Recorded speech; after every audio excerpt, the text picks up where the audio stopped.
That I think you mentioned either yesterday or the day before that you were still learning your guys. Now that, at the end of this trip, 3 games, 3 days, what do you feel like you learned? Well, I think just from the standpoint of we've got to be able to stop teams' runs. The other night, 14 minutes ago, second half, we're down 36-34 with the ball against Tennessee, and they go on the run. Tonight, they went on the run. And we weren't able to overcome it. So we've got to get, tougher mentally and tougher physically. And we got to get healthy.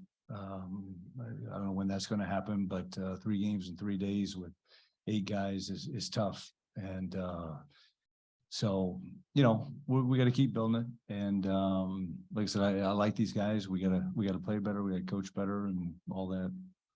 You mentioned the injuries. Do you have any update on timelines for any of those guys when they might? I don't know, but hopefully sooner or later. And I think Manny, at one point he came out something with his hand or arm or something. And yeah, his hand, something. I'm not exactly. When I went down, he said, "No, I'm fine." I don't know if they pulled a finger out or what it was, but yeah, he was fine. Did he say anything going up against an old team of his, or is that not even really a topic of conversation with him? No, we really didn't even talk about it, to be honest with you. And I know Manny loves those guys, and he was just with them a few weeks ago over fall break. So no, that was unique, but now it's very common in college basketball with all the transfers. Yeah, and you mentioned 8 guys for all 3 games. I mean, how much did fatigue tonight? I think I asked you this the other day, but how much did fatigue play a role at all in this one? Well, I'm not an excuse maker. I think just kind of the way everything fell, the bracket and everything, we were probably a little bit undermanned. But with that said, it's only a 40-minute game, and we didn't have the juice we needed when we needed it. Late game we were all right making a comeback, but and I think NC State had a lot to do with that. I really do. They took us out of a lot of things. And last for me, how much do you think if the shorthandedness continues, how much does that affect you as the season goes on? Is it something that you can work through, manage, or is that going to become a problem at some point? No, we have to manage it. The Mark Minner, radio guy, asked me for a game about I don't know, substitution or whatever. I said, it's kind of a hot topic over there amongst the coaches during a game, that's for sure.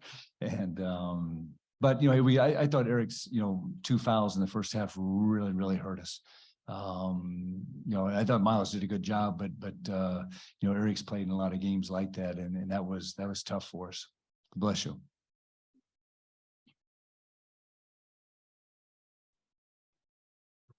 Coach, I'm just kind of following up on what Jordan was saying. So I know you need to get your players back sooner than later, but at what point does it start to maybe affect the rotations and things like that, especially once conference play gets closer? Yeah, well, honestly, we've got to figure it out, and a lot of it is just so much of matchup based, and they ran 2 guys at Manny every 3 minutes tonight, and